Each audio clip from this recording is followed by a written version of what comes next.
Today we make braciole. This dish represents the essence of Italian comfort food. Flavorful, tender and full of history.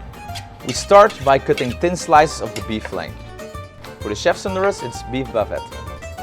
Let's pound the beef flat between two vacuum bags, using a meat mallet, or in my case, rolling pin. This helps to tenderize your meat and increase the stuffing surface. Add a layer of mustard and season with pepper and salt. Cover your beef flank with a few slices of serrano.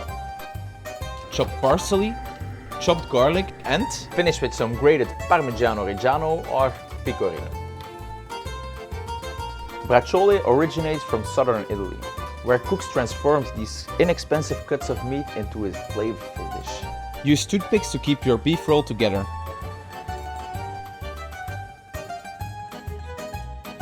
Let's roast it for about 12 minutes. Then we add our Italian tomato sauce and cover the meat completely. The moisture will reduce a little bit while cooking.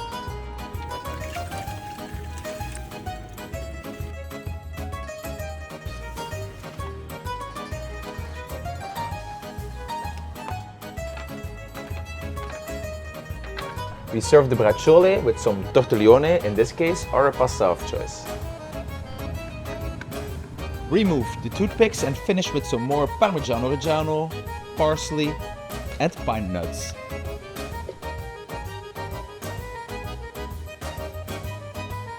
This recipe takes a little bit more effort, but believe me, it's worth it.